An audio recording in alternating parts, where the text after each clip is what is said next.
आप सभी का स्वागत है। देख रहे हैं आप सी न्यूज़ भारत। मैं हूं आपके साथ गौरी वर्मा। खबर महाराष्ट्र से है, जहां लोकसभा चुनाव के तीसरे चरण के मतदान के बाद अब वरिष्ठ नेता शरद पवार ने राज्य के विभिन्न हिस्सों का दौरा शुरू कर दिया है। पहले 3 चरणों में शरद पवार ने सीधे तौर पर पीएम मोदी की आलोचना कर ये कहकर पर्दा उठाना शुरू कर दिया है कि भाजपा के महागठबंधन को कोई खास प्रतिक्रिया नहीं मिल रही है। महाराष्ट्र में पहले 3 चरणों का मतदान पीएम मोदी के लिए बेचैनी से भरा है। भाजपा नेताओं को लग रहा है कि मोदी की स्थिति खिसक रही है।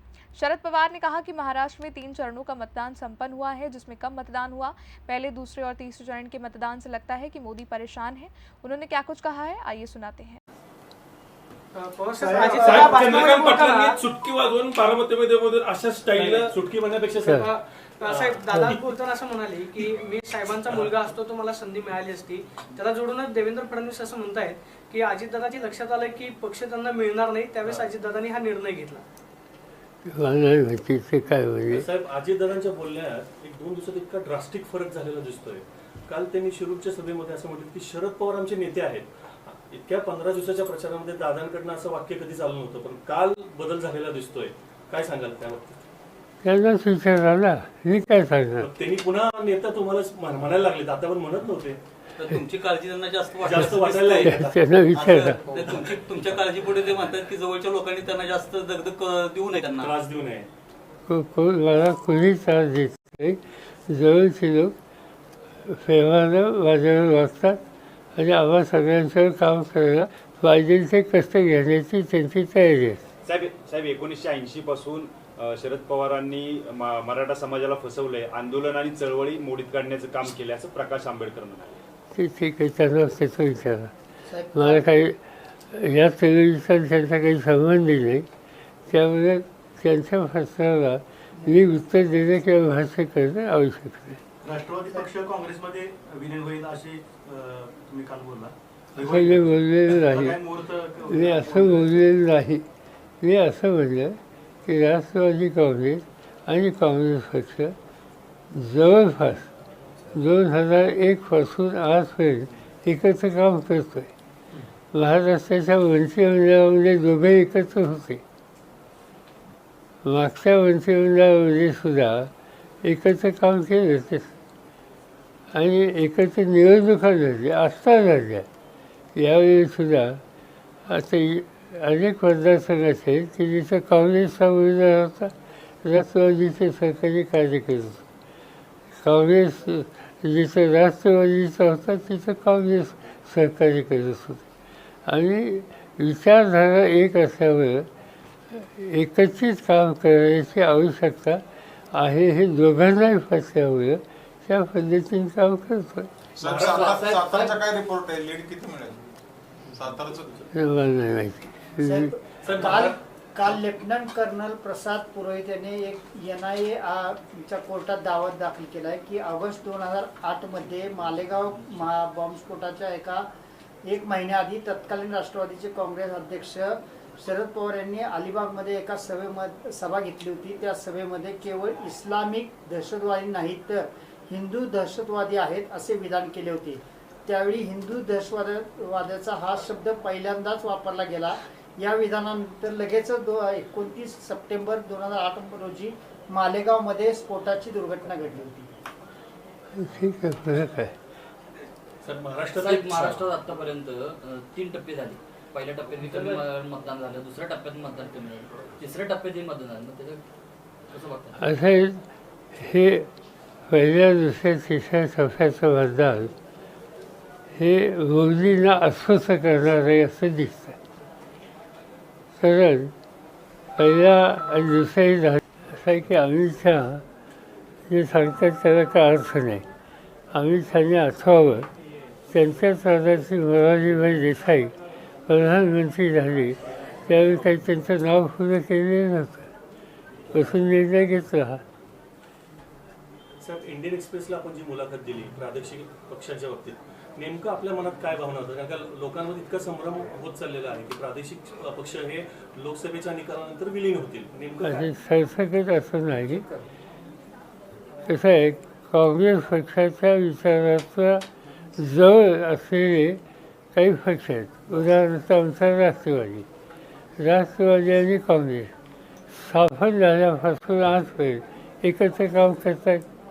आयडिओलॉजी गांधी नेहरूंची आहे, बरोबर साहेब. तर जिथं आयडिओलॉजी आणि अनेक वर्षाचा अनुभव एकत्र काम करण्याचा, हळूहळू त्याच्यामध्ये आपण अधिक एकत्रित काम करावं अशा प्रकारची भावना वाढली तर आश्चर्य नाही. गुजरातमध्ये बूथ कॅप्चर करून तिथं मतदान करण्यात आलं असल्याची माहिती समोर येते आहे. काय सांगा? नाही, असं आहे की भारतीय जनता पार्टी आणि त्यांच्या हातात जिथं जिथं राज्य आहेत किंवा त्यांचं शक्तिस्थान आहे त्या ठिकाणी अशा प्रकारच्या तक्रारी ह्या अनेक ठिकाणून आलेल्या आहेत.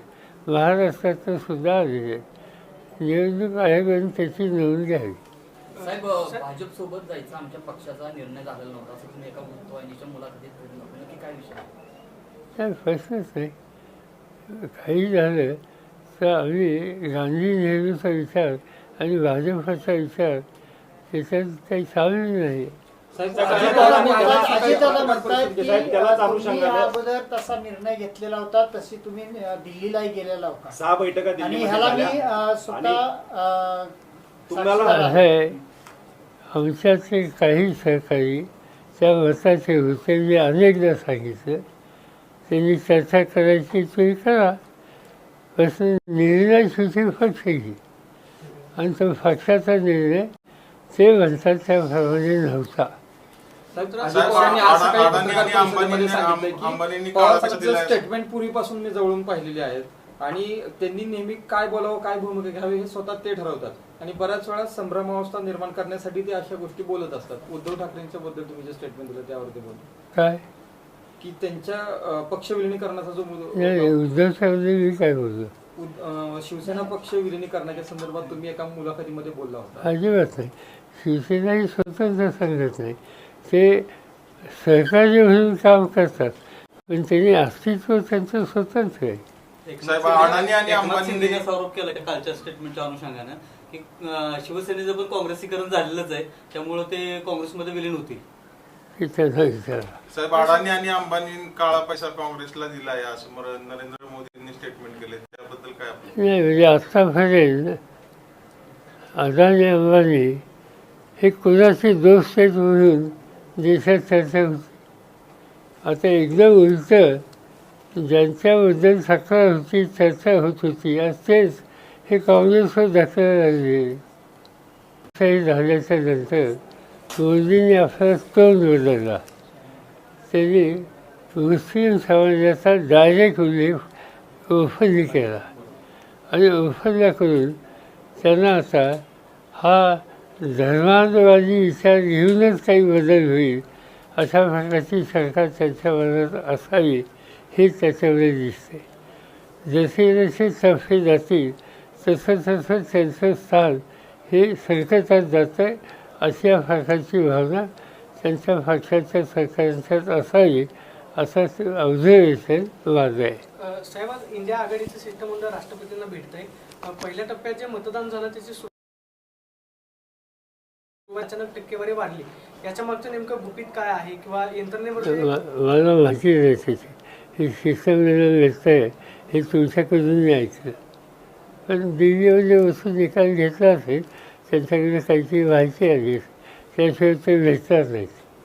सर, महाराष्ट्राचं चित्र आता या सगळ्या तिन्ही टप्प्यानंतर तुमच्या नजरेतनं तुम्ही काय बघताय? महाराष्ट्राचं चित्र काय असेल? मला असं दिसतंय, मागच्या निवडणुकीला 5 वर्षापूर्वी काँग्रेस पक्षाला 1 जागा मिळाली, बरोबर, आम्हाला 4 जागा मिळाल्या, 1 ते मुस्लिम लीगला मिळाली, याच्यामध्ये मिळालं, एकंदर 6 जागा विरोधी पक्षांना मिळाल्या.